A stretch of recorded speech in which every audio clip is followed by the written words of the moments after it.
Hello. Welcome to chapter 17, the power of faith. So let's discuss this chapter. It has some instruction and also some information about um, the different types of people, right? The different constitutions, spiritual constitutions of people, and what type of actions they express.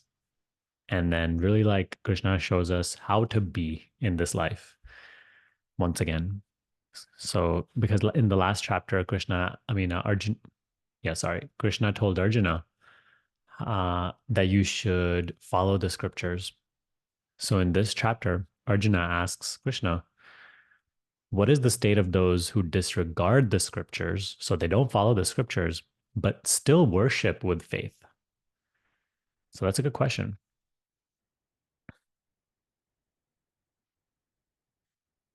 So, Krishna says, every creature is born with faith of some kind, either sattvic, rajasic, or tamasic. Listen, and I will describe each to you. Our faith conforms to our nature, Arjuna. Human nature is made of faith. A person is what his Shraddha is. Shraddha is the word for faith. And I actually read the I reread the chapter summary by Eknath, like his forward to the chapter. And I love that the way that he described faith, not what we typically believe faith to be, like believing in something that you cannot see, maybe. That's like our regular definition of faith. But Eknath here describes faith as what is held in the heart. He says, we might say that our Shraddha is the sum total of our values and what we really hold to be important in our lives. And I absolutely love that definition because that's what I feel faith is. It's like what you value the most in your life, why you do everything you do. That like deepest core value or what you hold in the highest regard, because of which your thought, speech, and action are the way they are. So I think that actually, like on the spiritual path, that is one of our main things. Rather than trying to change things on the surface, we have to purify our shraddha. We have to purify and like prioritize.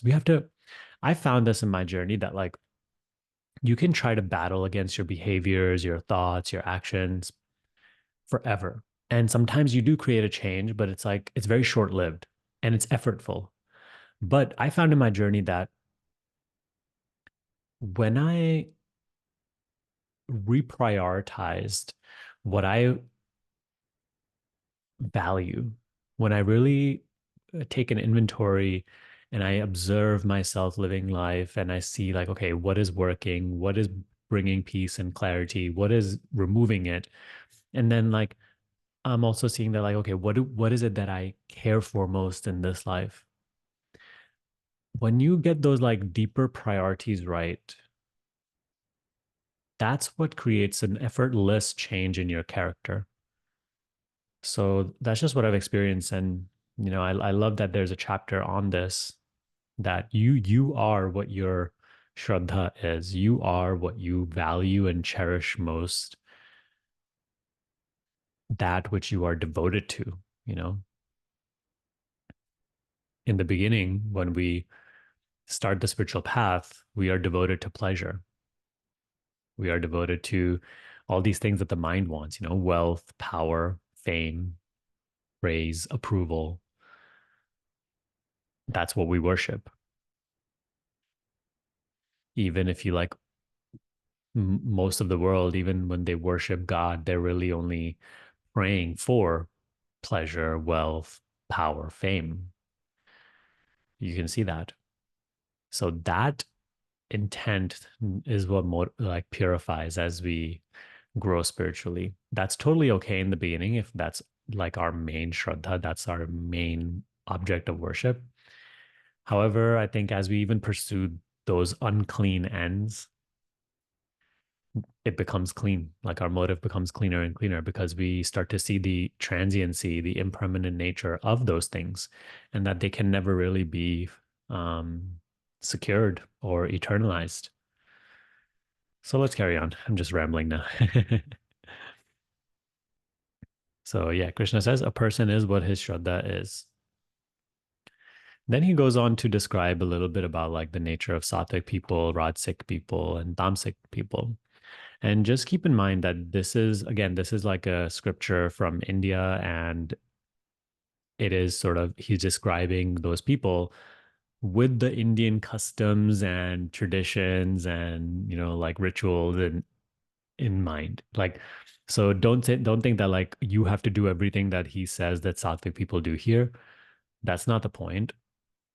Because like, let's say you're living in the West, like I am, and you maybe you don't do like worship the same way Krishna is describing, or traditional sacrifices or rituals the way Krishna is describing. Don't be like disheartened that, oh my God, now I'm going to have to start doing. That's not the point, right? It's not, as I said earlier in the in one of our chapters, it's like don't like cling to every single little word or feel like you have to do exactly what Krishna is describing as a behavior. Get the values right. Seek to understand the principles that Krishna is speaking of, and then that will manifest in your own unique way in your life based on the customs and traditions and like the I don't know, just like the society things that are relevant in your life, the personal behaviors that are relevant in your life. They will begin to express a more sattvic quality. So I hope that makes sense. But it's good to see that like the differences that he describes between the sattvic, rajasic, and tamasic. Try to see how like what they want is different. They may be doing the same thing, but what they want out of it is different. So in verse 4, he says, those who are sattvic worship the forms of God. Those who are rajasic worship power and wealth. Those who are tamasic worship spirits and ghosts.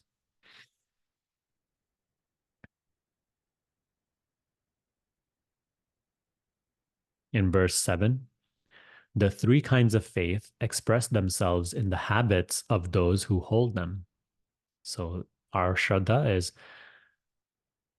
uh, displayed in our habits, in the food they like, in the work they do, the disciplines they practice, the gifts they give. Listen and I will describe their different ways. Sattvic people enjoy food that is mild, tasty, substantial, agreeable, and nourishing. Food that promotes health, strength, and cheerfulness, and longevity. Rajasic people like food that is salty or bitter or hot or sour or spicy. Food that promotes pain, discomfort, and disease. Tamasic people like overcooked, stale, leftover, and impure food that has lost its taste and nutritional value. Again, get your values right, and then your behavior will follow. Don't seek to just try to change behaviors through force. If you want to, you can try that, but it's not of utmost importance. Once you start to get your, like, once you start to hold self realization as your highest goal, from that will follow all that needs to be corrected. From that will follow a maturing of the sattva principle in everything that you do: thought, speech, action, behavior, habits. The sattvic perform sacrifices with their entire mind fixed on the purpose of the sacrifice. And here I will interpret sacrifices meaning like everything they do as a form of devotion or worship, not like they're killing animals and sacrifice, not that type of thing. Um, but more so just like their way of devotion. When they do it with their faith in mind. Like let's say you sit down to meditate, that is like your form of devotion to God or self. Without thought of reward, they follow the teachings of the scriptures. Once again, Krishna sprinkles it in here: without thought of reward, selfless action. Notice how that type of action diminishes the ego, which only thrives on me, mine. Give me stuff, give me more. The Radsik perform sacrifices for the sake of show and good it will bring them. So my family and I used to go to the temple very often when I was a kid. And we used, like, every Friday, I think it was, or Friday or Saturday, one family would hold like a feast for the rest of the temple members. And everybody used to love it because, of course, you go get free food that day.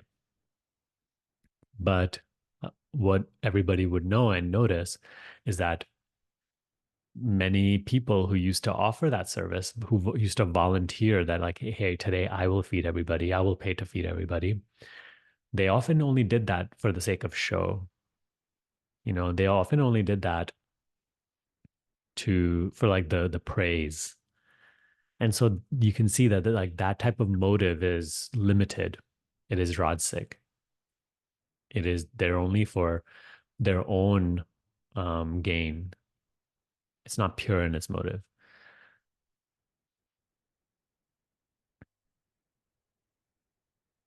And this also shows, like, this also can be seen in our own lives. Oftentimes we only engage with other people or do things just like we're always like, hey, what's in it for me? Not that you can't try to benefit from anything anymore, but it's like try to see that selfish motive always operating in the mind and how it is always like trying to manipulate conditions to its own benefit. Don't need to change it. Just start to become aware of it because you will start to buy into it less and less. Identify with it less and less.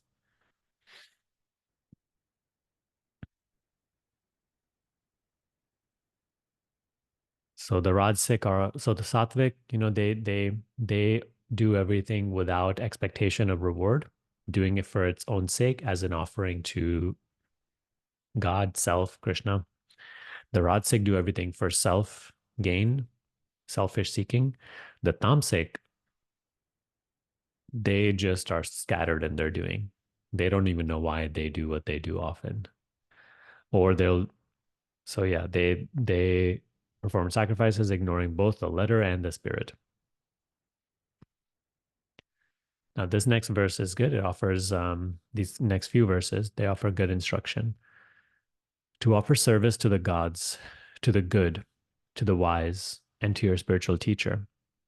Purity, honesty, continence, and nonviolence. These are the disciplines of the body. So, Krishna shares the disciplines of the body, how to be in your action, strive towards it at least.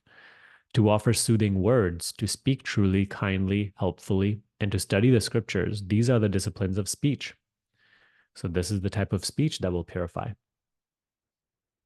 Calmness, gentleness, silence, self restraint, and purity. These are the disciplines of the mind. Once again, right? Buddha says a mind that goes where it wants and does what it wants, when it wants, will never understand truth, is a deluded mind full of ignorance. So, we have to bring the mind inward. We have to practice calmness, even though sometimes our conditioning is aggressive. We have to practice gentleness, even though sometimes there's anger. We have to practice silence, even though there's restlessness, self-restraint, even though there's so many compulsions and cravings, purity, even though there's sometimes so many selfish motives. So these are the disciplines of the mind. It goes both ways. You do try to strive towards these disciplines of the body, speech, and thought. And then other way around, you try to get your values right. I really believe that when we start to really live for truth, and nothing is higher for us than self-realization, discovering the truth of who I am, then everything else follows gradually. Not immediately, but gradually.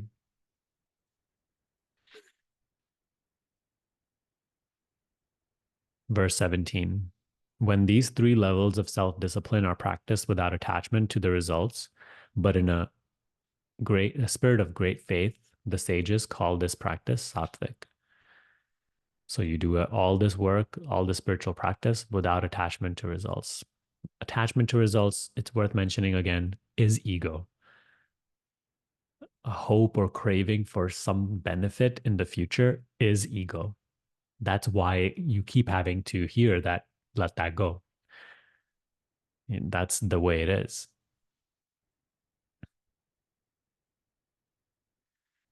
Disciplines practiced in order to gain respect, honor, and admiration are rajasic.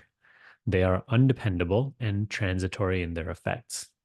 So those types of disciplines may get you respect, honor, admiration, but they are undependable and transitory in their effects.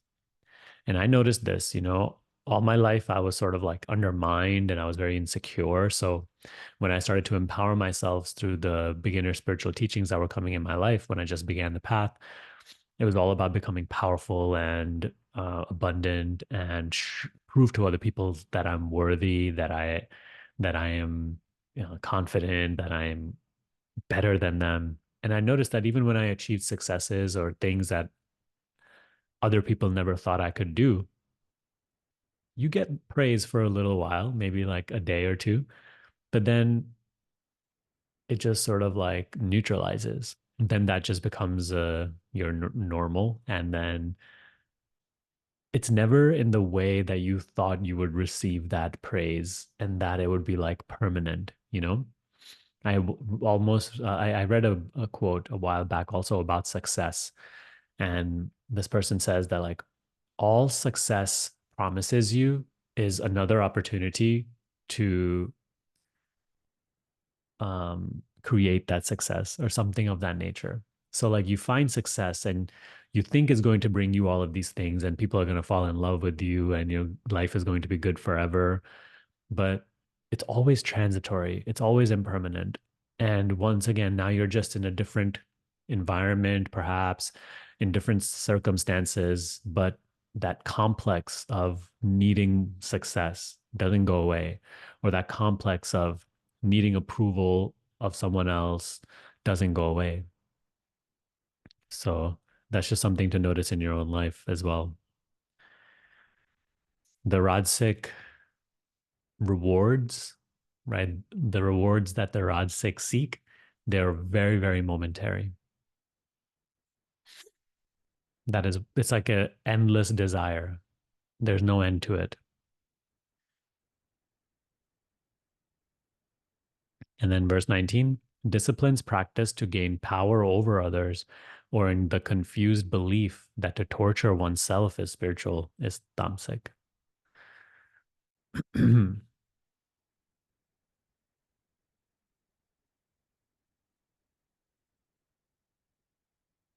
So I think the rest of this, you can read on your own. Maybe we can go over just a little bit,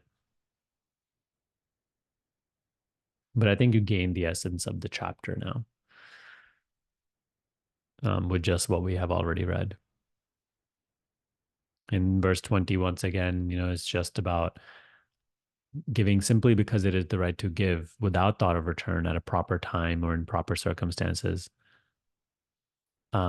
Without the thought of return at a proper time in proper circumstances and to a worthy person is sattvic.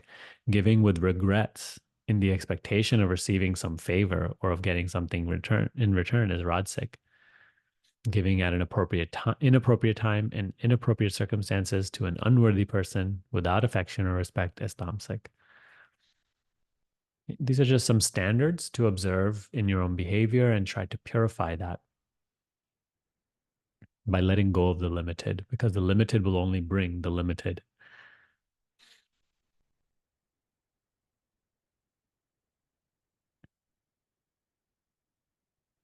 Om Tat Sat. These three words represent Brahman, from which come priests and scriptures and sacrifice. Those who follow the Vedas, therefore, always repeat the word Om when offering sacrifices, performing spiritual disciplines, or giving gifts. With this verse, I wouldn't recommend, like, it's not, I wouldn't think that, like, I would invite you to not feel that, oh, I have to do this. I have to say these words or anything like that. Again, this is him describing certain traditions in the context of that time and that place. But he's just trying to describe the like worthy deeds and sattvic. In the last verse, to be steadfast in self-sacrifice, self-discipline, and giving is sat. Self-sacrificing meaning that which is not only done for personal gain, that which is done like an action which actually diminishes the ego, brings humility instead of pride. And right, it's not just for personal reward, it is for truth. Self-discipline, meaning, like learning to have some sort of restraint. We're not just acting on your impulses and conditioning, but rather doing what you know is pure and true and honest, and giving, like this life is to give. Like you as a person, like your role is to give. And when we give without the expectation of reward, we prosper spiritually. So let's bring up the points for today's lesson.